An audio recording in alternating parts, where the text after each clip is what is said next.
los estallidos sociales vividos en Chile en el año 2019, bajo múltiples consignas y exigencias para mejorar el país, se planteó un cambio constitucional como solución. En 2020 se aprobó redactar un nuevo texto constitucional y en 2021 se eligió a la convención para escribirla, resultando rechazada con más de un 60% luego del plebiscito que refleja una voluntad del pueblo evidente según profesionales del derecho. La constitución redactada por un sector de la población de Chile no era la correcta.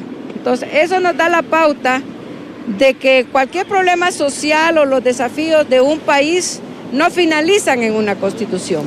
A nivel internacional lo han catalogado como un fracaso de la izquierda. No obstante, han existido el presidente colombiano que posteó en Twitter "Pinochet revivió". Para dirigentes de Libre, este resultado tiene características puntuales, entre ellas la falta de socialización.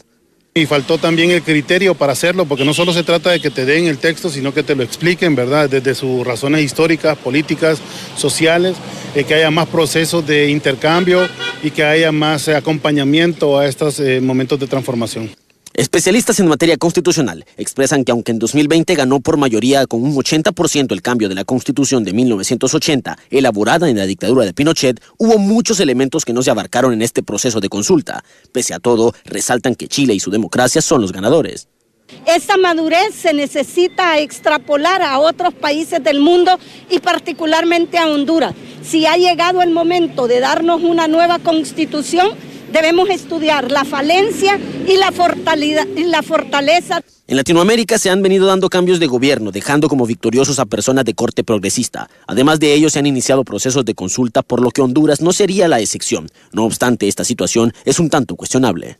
Chile podría ser una gran lección histórica. Recordemos que ese pueblo se está recuperando de esa dictadura sangrienta de Pinochet y que ha habido pues un esquema muy vertical y hay una juventud muy activa, muy beligerante. Aunque ha quedado clara la necesidad de construir una nueva constitución en Chile, el resultado de este plebiscito denota aciertos y desaciertos. Entre ellos, que serán el pueblo o soberanos quienes decidirán cuáles serán sus nuevas condiciones como Estado.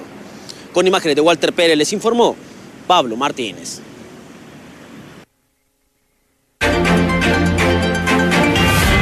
Gracias por estar con nosotros aquí en Diálogo de Impacto. Soy Emma Calderón y ya estamos listos para nuestro programa de hoy.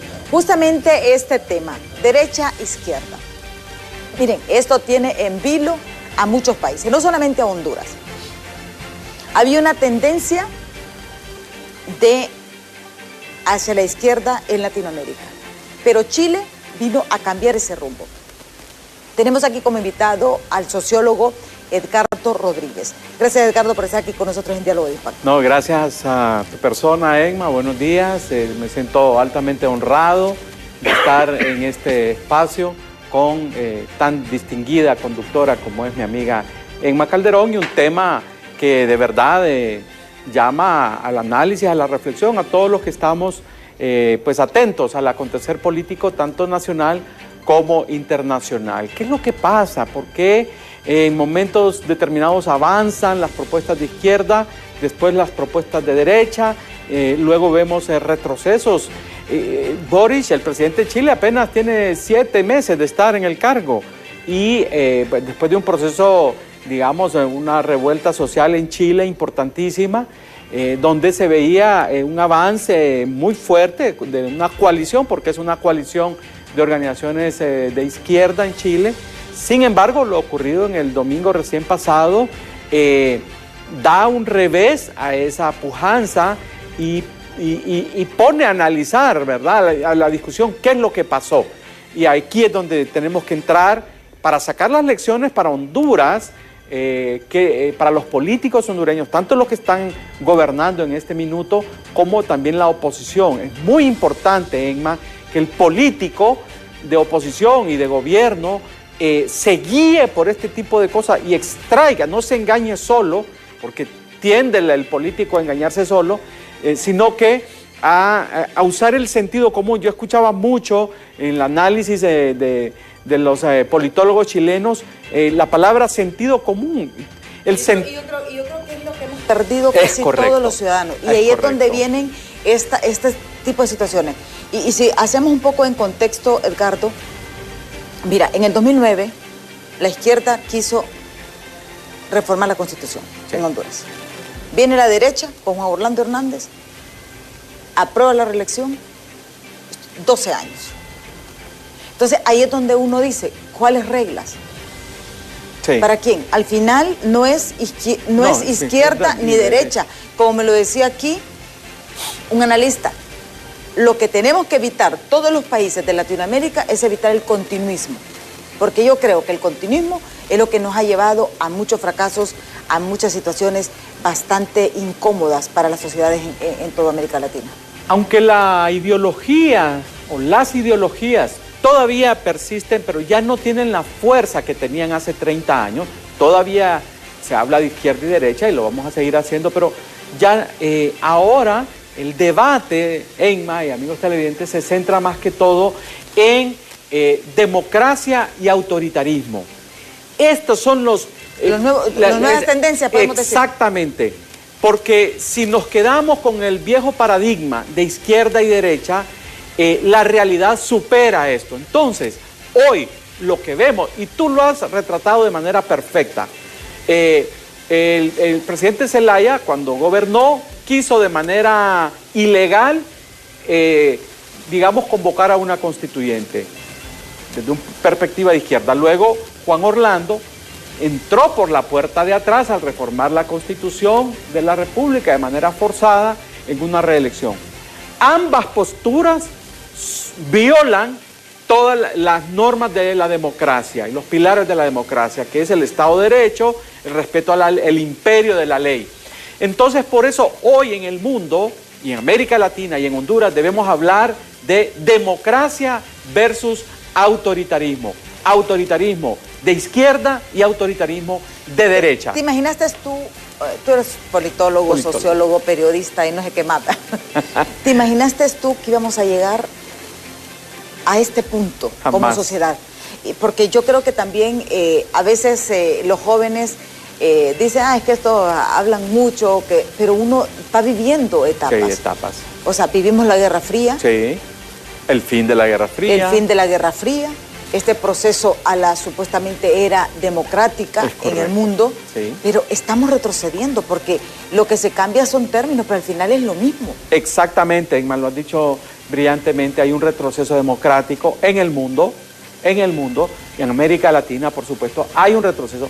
Después de la tercera ola, como se le conoce, la tercera ola de la democracia, a mediados, finales de los 80, principios de los 90, en América Latina, donde hubo un resurgir democrático, llegamos al año 2000 y vuelve a verse manifestaciones de, digamos, de políticos que violan las normas de la democracia y se inclinan más hacia regímenes autoritarios. Entonces estamos viendo un retroceso de los avances democráticos y eso tiene mucho que ver con los cambios de las sociedades.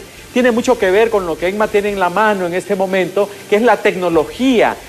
Aparentemente la tecnología, Enma, también ha irrumpido y ha dislocado también los procesos sociales y políticos, los cambios, digamos, generacionales, las nuevas generaciones, los jóvenes hoy ya no les interesa la política, lo que pasa en la sociedad. Entonces, todos estos cambios de la tecnología, de la producción, la globalización, sin duda alguna, plantea grandes retos a la humanidad y a las sociedades. Hay una ansiedad porque el ser humano busca mejorar sus condiciones de vida. Sin embargo, hay en muchos países y en América Latina es patente las grandes desigualdades. Entonces, esas grandes desigualdades, esa presión por mejorar las condiciones de vida tiene sus manifestaciones en la izquierda y en la derecha, pero con algo que conversábamos extra cámara con Enma, y es que el mundo no ha podido encontrar un equilibrio, el mundo político, un equilibrio entre las bondades del capitalismo, que podemos decir la libre competencia, la libre iniciativa, las libertades, y combinar con lo que el socialismo tenía, y es que digamos, la proyección social, el beneficio social, la asistencia social. No se ha podido encontrar ese equilibrio que combine las dos. ¿Tú crees que puede haber un nuevo orden político en el mundo?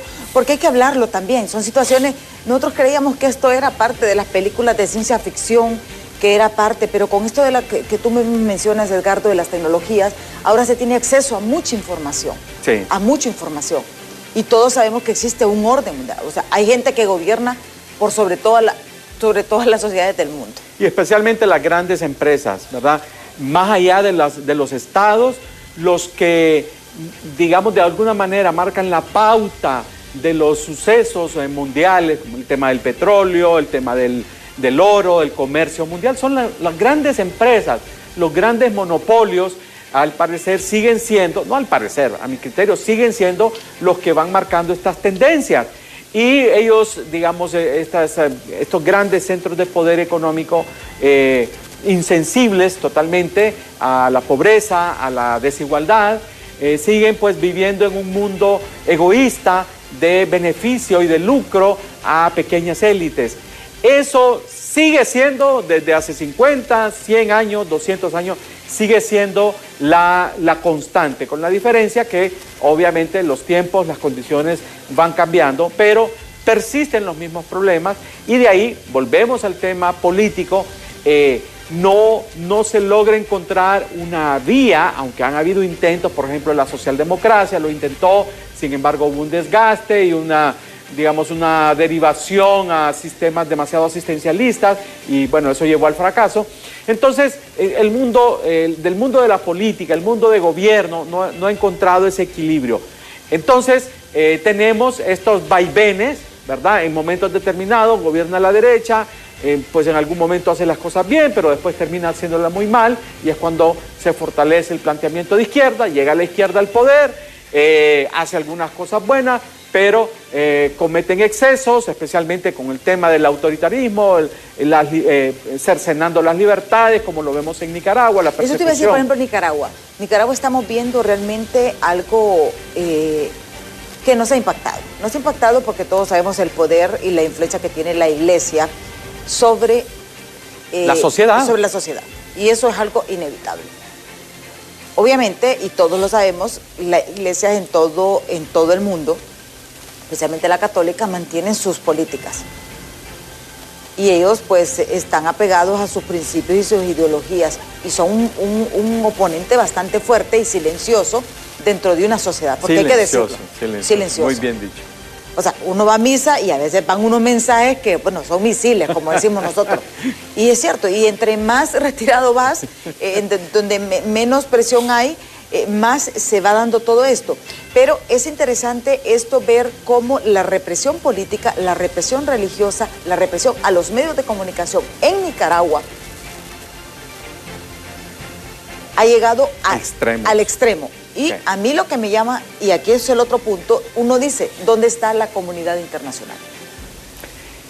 Nicaragua, dolorosamente para Centroamérica, para el mundo, ha caído cada vez más en un régimen autoritario, casi dictatorial. Está ya pasando los límites del autoritarismo porque hay, por ejemplo, el régimen de Venezuela es un régimen autoritario, persigue a la oposición, medios de comunicación, manipula las instituciones y las leyes, pero da todavía ciertas libertades. En Nicaragua ya se está llegando a coartar casi todas las libertades, incluida una de las fundamentales, que es la libertad de credo. Y que Nicaragua ha sido un país bastante católico, bastante religioso, bien arraigado. Y bastante de tradición dictatorial también. Sí, parece que lo traen en el ADN, el tema de la dictadura, pues, porque vivieron 50 años. Y aquí me gustaría que explicara, porque yo sé que hay muchas personas que no nos gusta la historia, ¿verdad? Mientras otros estamos pendientes.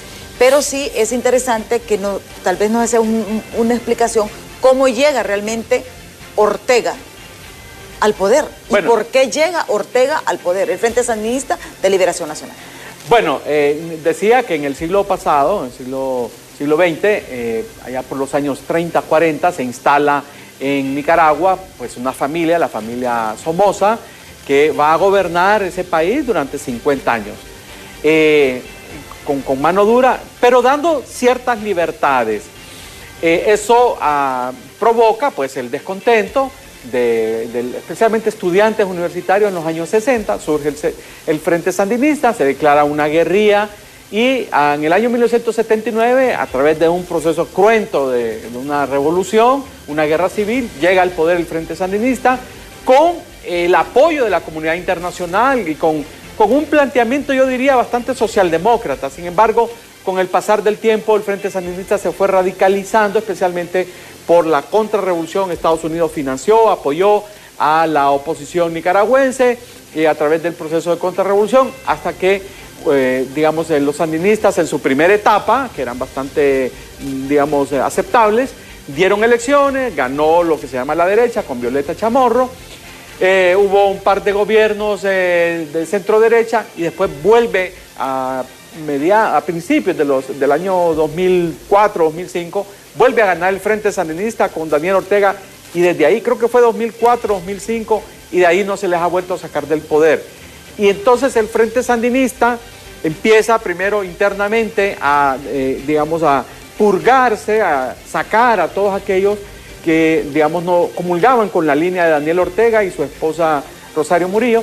Y entonces empieza un proceso interno, pero después desborda hacia el exterior, ¿verdad? Controlando todas las instituciones, porque esto, tanto la izquierda y la derecha autoritaria, avanzan con el control de los distintos poderes del Estado y las instituciones fundamentales del gobierno. Entonces el Frente Sandinista en los últimos 20 años se ha convertido en no es el partido único, pero es el partido dominante, persiguiendo a los líderes de los demás partidos, utilizando artimañas legales, sacando al exilio, y ahora el último reducto que quedaba en Nicaragua, porque ya medios de comunicación independientes han sido cerrados en su enorme mayoría, el último reducto era la Iglesia Católica, que si bien es cierto, no ha tenido una postura rebelde, como sí la tuvo cuando el Frente Sandinista era guerrilla, la Iglesia, ahí sí, en tiempos de Somoza, la Iglesia Católica, bueno, hubo guerrilleros, sacerdotes guerrilleros muy insignes del Frente Sandinista que pelearon, ¿verdad?, en la revolución. Sin embargo, ya en la era, digamos, democrática, cuando el Frente Sandinista llega al poder, la Iglesia Católica nicaragüense pues se repliega a su actividad. Sin embargo, siempre, como dice Emma, siempre hay algunos sacerdotes que en sus homilías pues se quejan de la persecución, de la represión, y eso lo vimos en el año 2019, cuando hubo en abril del 2019 un levantamiento por unos impuestos que se estaban queriendo aplicar a personas de la tercera edad, estudiantes universitarios salieron a la calle, la iglesia los apoyó y bueno, hubo una gran represión, murieron más de 1000 personas, bueno, asesinados más de 1000 personas, salieron gente al exilio y a partir de ahí se endurece aún más el régimen de Daniel Ortega y Rosario Murillo, al grado tal que hoy ya están muy cercanos de dejar de ser un régimen autoritario y casi están empezando la senda de una dictadura terrible en Nicaragua, ya cuando ya la iglesia... Bueno, y una cuestión, casi es una monarquía, porque ahí quien manda es la familia Ortega. La familia Ortega Murillo son, digamos, ya sus hijos, los hijos de ambos, de Daniel y de Rosario, son los que manejan los hilos del poder económico y el poder político. Es decir, pues, prácticamente casi emulando lo que Somoza hizo en su tiempo. Y por lo que ellos lucharon. Sí, exactamente. Y mira, y ese es el punto. Exactamente. O sea, por lo que ellos lucharon. Nosotros vivimos parte de esa lucha y realmente era por convicción.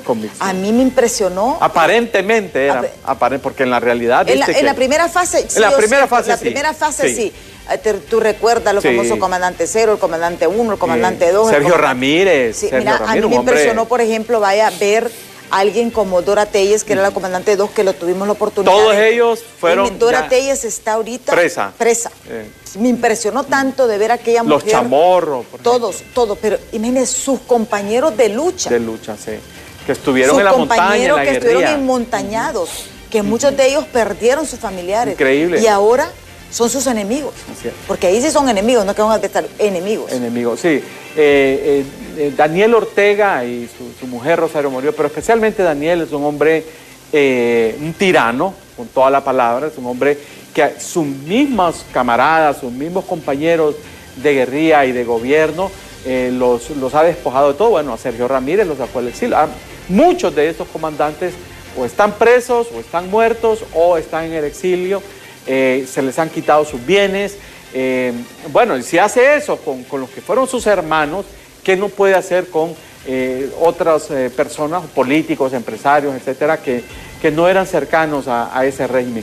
Entonces, eso es lo que estamos viendo en Nicaragua y lamento decirles que hay gente en Honduras que no se niega, digamos, a denunciar lo que está sucediendo en Nicaragua, y a uno le preocupa, porque entonces dice uno, bueno, si hay políticos en Honduras, hay tendencias políticas en Honduras que ven con simpatía lo que sucede en Nicaragua, entonces a uno le preocupa, porque dice, yo no quiero, los hondureños no queremos para nada lo que está sucediendo en Nicaragua. Y hay gente que dice, porque ya he escuchado comentarios que dicen que ¿para qué hablamos de Nicaragua? Porque hay empatía, porque hay afinidad política con líderes políticos hondureños con lo que sucede en Nicaragua. Y también en la derecha. Y también en la derecha hay gente... Eso te iba a decir, ¿te preocupa realmente la cercanía? Porque, y hay que decirlo con nombre y apellido, o sea, el Partido Nacional, por ejemplo, tenía una campaña en contra de Ortega y terminaron, lo mismo que terminaron en Nicaragua. Pero ahí era por un tema de conveniencia. Ahí la derecha... Ahí es para que veamos realmente que no hay intereses ideológicos. Pero era un tema, mira, yo porque he escuchado también eso, que Juan Orlando y que ahora hay exfuncionarios nacionalistas allá en Nicaragua, exiliados o con una nacionalidad, pero también lo tuvo Flores Lanza, Patricia Rodas y mucha gente de Libre, etcétera. Es que ese es un tema de conveniencia personal. Aquí no es un tema de partido, no se trata del Partido Nacional o el Partido Libre. Creo que esto debemos de separar, ¿verdad? Porque no es una política del Partido Nacional ni es una política del Partido Libre. La persona individualmente se va y busca asilo y ese es un acto muy particular. Distinto es cuando un partido se identifica, por ejemplo el caso del Partido Libre, que en sus convenciones, en sus reuniones, asambleas, tiene los retratos, digamos, de Hugo Chávez, de Fidel Castro, las banderas del Frente Sandinista. Yo recuerdo en la campaña, todavía en la última campaña, con las banderas del Frente Sandinista. Ahí es diferente porque ya el partido se identifica con esos líderes, pseudo líderes de estos países. Entonces, diferente es cuando alguien realiza una actividad de carácter personal. Entonces, volvemos al tema, autoritarismo y democracia. Debemos propugnar, ya sea en los partidos de izquierda o de derecha, a moverlos hacia lo que son los valores, los principios y los fundamentos de la democracia y alejarnos lo más que podamos de todas aquellas manifestaciones de autoritarismo. Sí, vamos a tener que irnos a nuestra pausa, primera pausa. Cuando regresemos vamos a abordar cuál es el papel de los gringos. Porque, o sea, dependemos de Estados Unidos. Totalmente, sí. Dependemos totalmente de Estados Unidos. ¿Nos descuidó realmente a toda América Latina, a su patio trasero, ese triángulo norte, que prácticamente es un muro de contención? Pero esto cuando volvamos.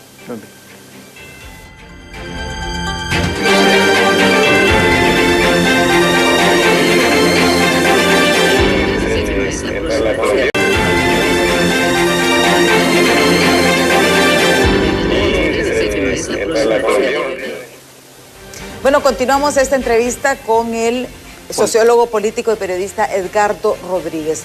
Él ha sido muy claro. Ahora no se trata de izquierda ni de derecha, se trata de democracia y autoritarismo, dictaduras, en pocas palabras, para que todos entendamos. Esa es la lucha. Aquí no hay ideologías, aquí hay estómago e intereses. Y eso es lo que tenemos que estar alerta, especialmente todos los ciudadanos. Estos sistemas no funcionan y buscar ese equilibrio, porque yo creo que también buscar ese equilibrio, lo que tú decías, Edgardo, muy interesante, el sentido común, no perdamos el sentido común. Funciona para todos los ámbitos de la vida. Exactamente. Para la política, para la economía, para la vida personal de cada quien. La vida personal, el sentido común es el menos común de los sentidos, como se dice. Y también en política, en Chile, ¿por qué los analistas en Chile hablan del sentido común? Después vamos a hablar de los gringos. Porque el proyecto de constitución que fracasó era excesivamente abusivo, le daba excesivo poder, por ejemplo, a los grupos étnicos, ¿verdad? O a los pueblos originarios, que se les respeta, que tienen sus derechos, ¿verdad? Son apenas el 11% de la población chilena, pero se les daba infinidad o sea, demasiado. Prácticamente Chile desaparecía como Estado, como una unión de un Estado, entonces se les daba demasiado. Y el tema de la agenda de género también desbordada en ese proyecto. Y eso entonces dividió al pueblo hondureño, porque las constituciones, lejos de dividir los países y los pueblos, las sociedades, las constituciones son parte de lo que en la Revolución Francesa se llamaba el pacto social. Las constituciones son parte del pacto social, las constituciones son para unir los pueblos, no para dividirlos. Sin embargo, la nueva izquierda latinoamericana ha venido, y el Foro de Sao Paulo, ha venido con esta bandera de las constituyentes que en lugar de unir a las sociedades las está dividiendo, porque están imponiendo temas, agendas que dividen a la sociedad. Y eso estaba cargada ese proyecto de Constitución de Chile. Lo mismo sucedió en el 2009 en Honduras con querer obligar a la sociedad a una asamblea constituyente que no la necesitábamos en ese minuto, no la necesitábamos. Y hoy nuevamente, porque ese proyecto sigue vivo en Honduras, queriendo forzar una situación que es producto del consenso, del diálogo, no de la imposición. Y ahí es donde se equivoca la izquierda hondureña y la izquierda chilena y la latinoamericana. No es imponiendo su agenda cómo se puede gobernar, es con consenso. Las constituciones, repito, forma parte del pacto social que ha prevalecido en el mundo, en las sociedades mundiales desde la Revolución Francesa. Ahora hablemos de los gringos. Sí, no, y antes de eso te iba a decir, y es algo interesante, miren, con esto del género, nos educaron diciendo hombre-mujer. Ahora quieren cambiar las reglas. Sí. A la fuerza.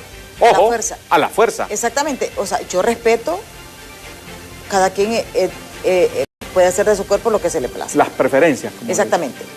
Pero yo creo que también deben haber procesos. Del otro lado también debe haber respeto, y ahí es donde no hay. Yo siento que la agenda gay quiere respeto, pero no respetan las tradiciones, la cultura y las leyes. Entonces quieren a la fuerza imponer esta agenda y eso genera choque. Y los partidos de izquierda se han apropiado de esa agenda para confrontar, para dividir a las sociedades, para generar odio, porque eso es lo que logran con estas agendas en Chile, en Honduras y en toda América Latina. Confrontar, dividir a los países, porque como decía Maquiavelo, divide y prevalecerás. Hablemos de los gringos. Vamos con los gringos. Bueno, Estados Unidos, decías tú... a mí algo me preocupa. O sea, como dejado, digamos, a libre albedrío. Vamos a hablar del caso de Honduras. Sí. En el 2009 ellos dijeron no. Y se dio el golpe. En el 2017 dijeron sí. Entonces ahí es donde uno dice, ¿cuál es el verdadero discurso realmente? Nos impusieron. Y Honduras ha sido un país aliado, un país leal a Estados Unidos. Y uno va viendo cómo ha ido perdiendo control de estos países. Nunca en la historia, Edgardo y amigos televidentes, un gobierno en Honduras ha tenido la visita de tan altos funcionarios gringos como este gobierno. Así es, nunca. Nunca en la historia, jamás, ni cuando Rosuco, ni cuando Roberto Seso Córdoba. Sí. Bueno. Entonces, aquí yo siento que descuidaron el patio trasero y están viendo que se le está yendo de las manos. Ya se le fue. ¿Ya se le fue? Ya se le fue. Estados Unidos es un país, como todos los países y como toda potencia, Estados Unidos se mueve en función de intereses, ¿verdad? Estados Unidos, Alemania, China, Rusia, no tienen amigos, tienen intereses. Estados Unidos se mueve en función de sus intereses. ¿Qué le interesa? ¿Qué no le interesa? No le interesa la pobreza en América Latina, no le interesa que nos estemos matando entre nosotros, a ellos les interesa narcotráfico, obviamente, el tema de las migraciones y el tema de la corrupción, porque a ellos les afecta. Lo que no les afecta, no les interesa. Entonces, veámoslo siempre a través del tamiz de los intereses, y así no nos vamos a perder. Estados Unidos, desde, digamos, principios de los años 2000, ha establecido y me refiero al Estado, no los gobiernos, el Estado norteamericano, una política de dejar a los países, digamos, su situación interna que la resuelvan ellos, excepto aquellos temas que a ellos les afectan.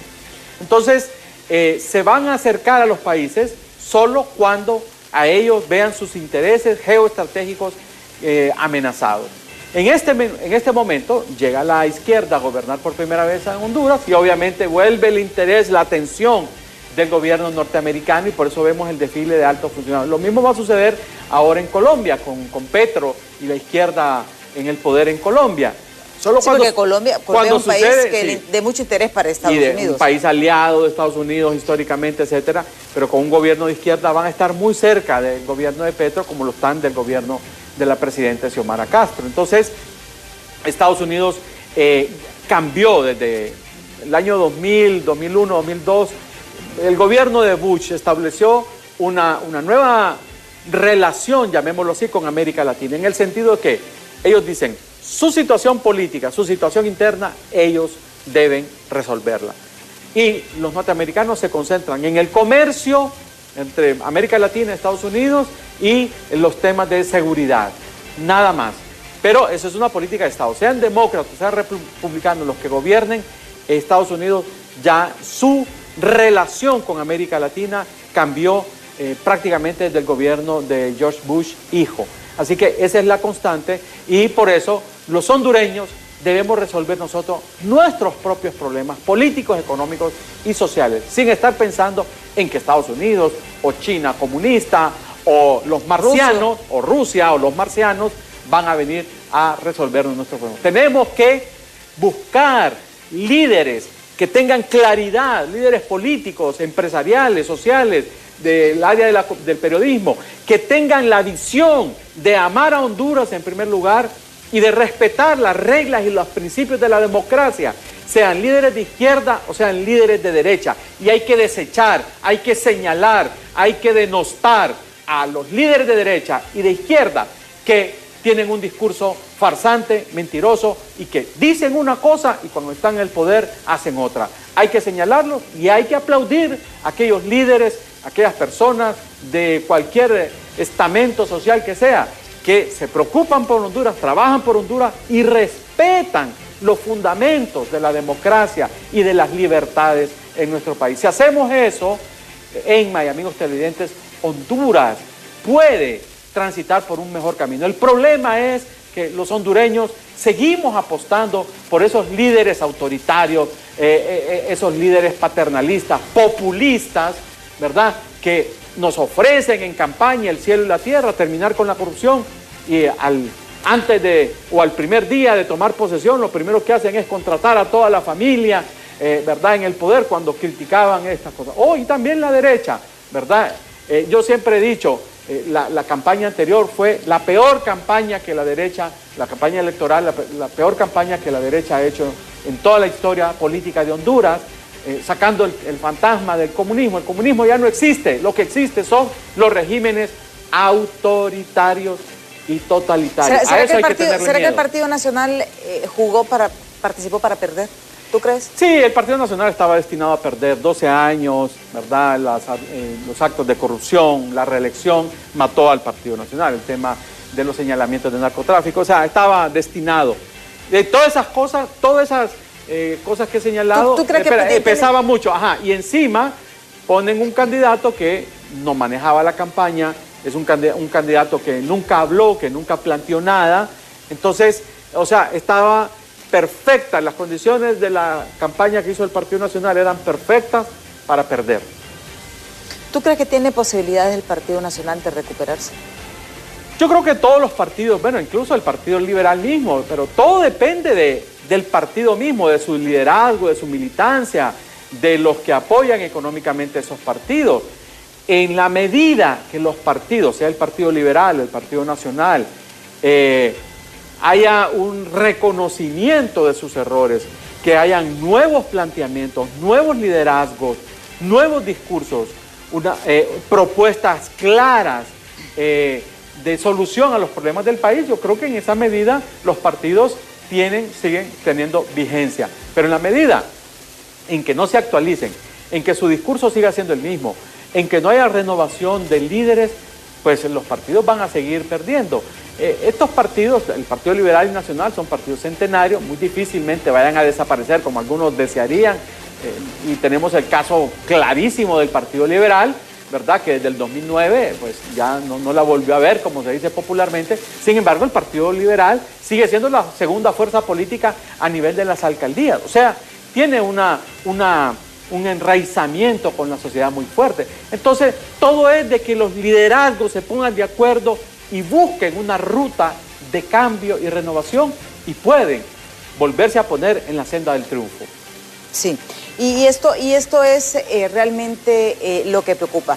Porque, ¿qué va a pasar, por ejemplo? Yo sé que ya te tienes que ir, pero sí me gustaría... ¿Debe Estados Unidos cambiar su política hacia Honduras? No la va a cambiar, es muy difícil porque son políticas de Estado. Estados Unidos se guía por políticas de Estado, no cambian por los gobiernos. La puede cambiar solo en función de que hayan amenazas a sus intereses comerciales, sus intereses de seguridad nacional, como puede ser el tema del narcotráfico o el tema migratorio, ¿verdad? Es la única circunstancia. Por ejemplo, yo he dicho, y voy a decir una cosa terrible, la voy a decir en público, que lo he dicho en privado, por ejemplo, podría haber un golpe de Estado, no en Honduras, en cualquier otro lado, y los gringos, si no les afecta a ellos, no se van a meter. Un golpe de Estado, porque es un asunto interno, ¿verdad? Y es parte de la nueva estrategia que ellos han tenido. Exacto, la política norteamericana es, ustedes resuelvan sus problemas internos, siempre y cuando no nos afecten a nosotros, ¿verdad? Ustedes hagan lo que a ustedes les parezca. Claro, lo pueden denunciar y públicamente estar en contra. Pero tenemos el caso de Bukele, por ejemplo, o el caso mejor el caso de Daniel, me gusta más el caso de Daniel Ortega. ¿Qué no ha hecho Daniel Ortega? Matado gente, exiliado, perseguido, cerrado medios de comunicación, la iglesia. Todas las libertades democráticas que defiende Estados Unidos han sido coartadas y siguen siendo coartadas en Nicaragua. ¿Y qué ha hecho Estados Unidos? Nada. Nada, absolutamente nada. Y no lo va a hacer en ningún país de América Latina. Gobierne la izquierda o gobierne la derecha. Porque ellos, lo único que les interesa son su seguridad interior y su política, digamos, sus relaciones comerciales. ¿Qué futuro le ves a Honduras en cuanto a esto?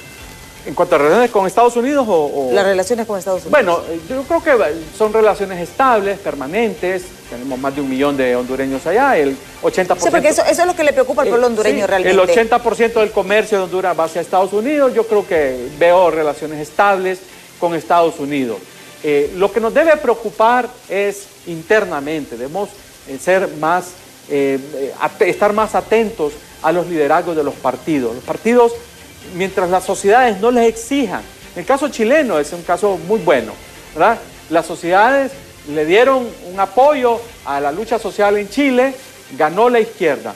Sin embargo, hicieron un muy mal proyecto de constitución, muy mal gobierno, entonces la gente castiga a los políticos que hacen mal las cosas. Debemos aprender en Honduras a castigar a los políticos que hacen mal las cosas, que no cumplen sus promesas y que son demagogos, populistas en su discurso. Sí, yo sé que tú tienes que irte, yo te agradezco infinitamente, Edgardo, por habernos acompañado, porque yo creo que es un tema muy importante. Obviamente cuando regreses de viaje pues vamos a abordar otros temas que lo considero muy importante. Y es que también un tema de que nos ha impactado ahorita en el país es el hecho de que esta solicitud de la ex primera dama que se presentó al Consejo Nacional Electoral ya está generando mucha polémica, Justamente tenemos a Samuel Cuello, desde San Pedro Sula, quien entrevista a Leonardo Pineda, que es representante de ASJ, reaccionando sobre este tema. Vamos contigo, Samuel.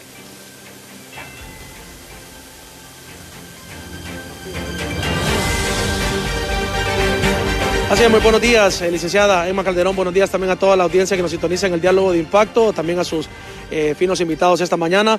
Estamos pues este día aquí desde la zona norte de nuestro país analizando un tema bastante importante con el licenciado Leonardo Pineda, que nos brindará un poco más de detalles porque se ha dado una situación en torno a la ex primera dama, Ana García de Hernández, que se está pidiendo por parte del Partido Nacional que se haga una diputada al Parlacén. ¿Esto es algo positivo, una buena imagen para el país? Usted lo indica esta mañana. Muy buenos días. De ninguna manera, buenos días primeramente, gracias por la entrevista. De ninguna manera es algo positivo para el país. Recordemos que Ana Hernández, esposa de Juan Orlando Hernández, preso en Estados Unidos por narcotráfico, eran socios inclusive en muchas empresas. No puede ser que el Partido Nacional todavía esté pensando en la figura de Juan Orlando Hernández como una figura preponderante en la política hondureña cuando han pasado tantas cosas. 3 miembros de su familia están allá ya presos por narcotráfico. Realmente creo que el Partido Nacional debería reconsiderar este tipo de cosas para, si quieren ellos realmente dar una nueva imagen al país. Esta es la estrategia de parte de ellos, realizar una mejor imagen después de 12 años de una imagen desgastada que terminó con el presidente Hernández en Nueva York, que pues ya con algunas culpas o culpabilidad de temas de narcotráfico. Pues es lo que uno ha estado escuchando en los medios de comunicación. Yo no sigo mucho los temas del Partido Nacional, pero es lo que he escuchado de parte de don Tomás Zambrano, he escuchado de parte de la base del Partido Nacional en medios de comunicación, diciendo que ellos quieren renovarse y cosas como las que están pidiendo con la señora Ana García no significa renovación, significa más de lo mismo dentro de su partido, y eso en vez de ayudarles a ellos, más bien les resta, ¿no? Bueno, compañeros en el estudio, tenemos ya comunicación con la licenciada Emma Calderón también para que nos brinde un poco más de detalles, alguna interacción que quiera tener esta mañana. Licenciada, sí, buenos días. Sí, me gustaría consultarle él es Leonardo Pineda. A Leonardo, realmente sabemos que la ex primera dama pues no tiene visa de Estados Unidos y esto le permitiría realmente visitar este país a obtener por medio del Parlacén una visa diplomática. Me consulta la licenciada, Leo, si en todo caso esto es una situación para darle la visa nuevamente a ella, porque sabemos que una vez que sea diputada al Parlacén, ella podría tener este beneficio una vez más. No, para Estados Unidos no. Estados Unidos, cuando niega una visa, ella puede ser diputado de aquí o del Parlacén y no tendría ningún beneficio en Estados Unidos. Probablemente tendría algunos beneficios aquí en el área, pero en Estados Unidos no, ella queda igual. Aún en el mismo Parlacén, ella no puede tener, según la ley del Parlacén, no puede tener más beneficios que lo que tiene en su país. Y recuerde que en Honduras ya no hay inmunidad para ningún diputado. Entonces, no, realmente lo que quieren es tener vigente políticamente a lo que es el juanorlandismo, ¿verdad? Me imagino yo que se quieren congraciar con el juanorlandismo, el Partido Nacional, para aglutinar, pero realmente, como le digo, para mí no es una buena estrategia ante la sociedad. Quizá como partido ellos se sientan que sí están haciendo algo bueno, pero ante la sociedad realmente es algo que no está bien visto. ¿Usted cree? Bueno, licenciada, pues sí, la respuesta que nos ha brindado ya Leonardo. Sí, otra consulta. ¿Realmente usted cree que el juanorlandismo quisiera revivir y tener control para futuras elecciones? Porque actualmente lo tiene, porque tiene control de varias instituciones, ciertos puestos de liderazgo dentro del mismo Partido Nacional. ¿Continuará en el poder el juanorlandismo aquí en Honduras? Pero me consultan una vez más en el tema del juanorlandismo, las personas que están dentro de las instituciones, el control que mantienen también algunas oficinas del Estado, ¿es para mantener también este tipo de poder y control? Sí, por eso le decía, sería iluso decir que también el poder que tenía Juan Orlando Hernández ya desapareció, sigue siendo vigente, y yo me imagino entonces que este tipo de movimientos, como para congraciarse con Ana García Hernández, es precisamente para eso, para tener contento a esa facción que todavía controla muchas instituciones dentro del país, ¿verdad? Y poder aglutinar políticamente. Sí es importante, ¿verdad?, ir identificando a aquellas personas que no son positivas para el país e ir cambiando estas posiciones. Y que ellos deben entender también que ya no están en el poder, ¿verdad? Y entonces ese tipo de cosas en vez de sumar restan, eso es lo que yo tengo muy claramente, repito, entre ellos probablemente se pueda sentir bien a nivel político, sí, pero a nivel de sociedad hondureña eso está muy mal visto. Sí, bueno. Gracias a Leonardo Pineda, licenciada, no sé si tenemos alguna otra consulta a esta hora de la mañana. No, muchísimas gracias, Samuel, y a don Leonardo Pineda por habernos acompañado y darnos sus puntos de vista. Y después de ti, Samuel, ahora nos vamos con Pablo Zelaya sobre este mismo tema. Abogados, especialistas en derecho también opinan sobre este tema, que es el tema del momento, justamente sobre esta solicitud de incorporar como diputada suplente al Parlacén a la ex primera dama Ana García. Vamos contigo, Pablo.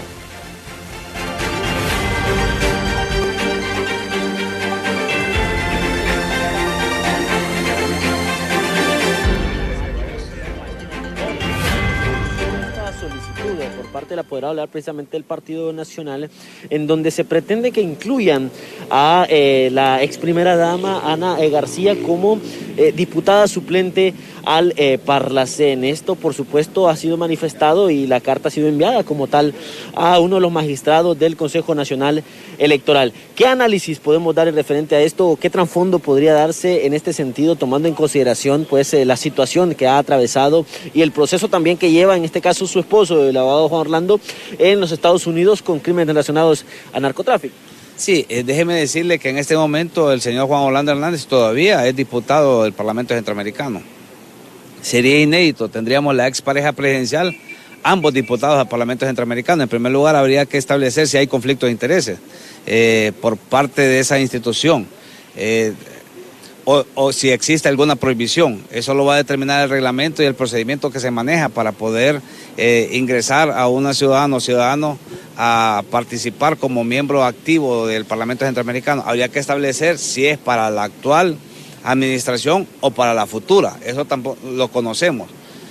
Y en segundo lugar es cuál es el fin o el propósito que tendría esta institución política para solicitarle a las autoridades correspondientes el ingreso como diputada suplente al Parlamento Centroamericano. El análisis que yo le podría hacer, con el mayor de los respetos, es que doña Ana Hernández está buscando acogerse a ese fuero especial como parlamentaria y lógicamente obtener un pasaporte diplomático y a través de ese pasaporte diplomático intentar obtener una visa o un permiso especial de ingreso a Estados Unidos y así tener contacto tanto con el cuerpo de abogados del señor Juan Orlando Hernández o en su defecto hablar directamente con el señor Juan Orlando Hernández para tomar algunas directrices en razón del proceso que se está manejando en Nueva York, de la causa que se le abrió y que lógicamente desencadenó en la extradición que se hizo a inicios de este año del señor Juan Orlando Hernández una vez que había vacado de su cargo como presidente de la República. Entonces, todos estos escenarios son posibles porque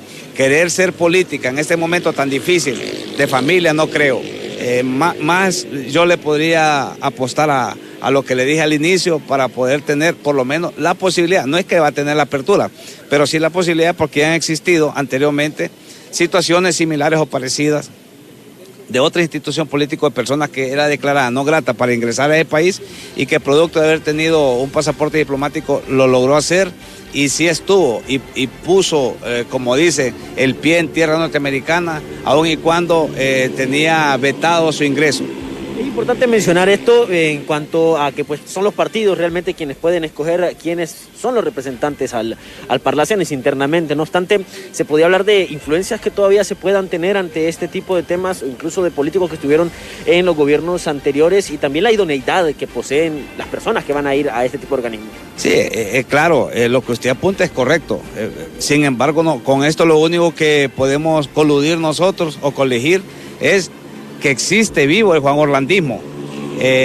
Hay una facción fiel al abogado Juan Orlando Hernández y hay una facción que lógicamente quiere desprenderse de ese estigma porque les va a pasar factura en el momento que inicie la campaña política. ¿Es probable que esto se pueda dar o podrán tener algún otro análisis las autoridades del Consejo Nacional Electoral? Bueno, ellos lo van a determinar, al final ellos son la autoridad y van a determinar si cumple o no los requisitos, si hay idoneidad y si estamos en el momento todavía oportuno para hacer ese tipo de cambio y de solicitud.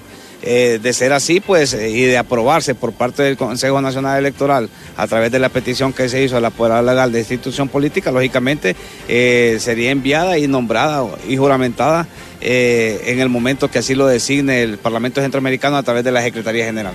Muchísimas gracias al abogado Marco Zelaya que nos daba realmente sus declaraciones en referencia al tema que nosotros le hemos consultado. Con esta información yo retorno con ustedes. Buenos días. Gracias a Pablo y a Samuel por estas reacciones con este tema del momento. Nosotros con esta información terminamos Diálogo de Impacto por el día de hoy. Los invitamos a que continúen con la excelente programación de BTV y especialmente los invitamos también a que nos sintonicen mañana en punto de las 7 de la mañana aquí en Diálogo de Impacto y a las 6 de la mañana con Alejandra y Ruth, quienes tienen toda la información del momento desde las 6 de la mañana. Muchísimas gracias. Continúen con BTV.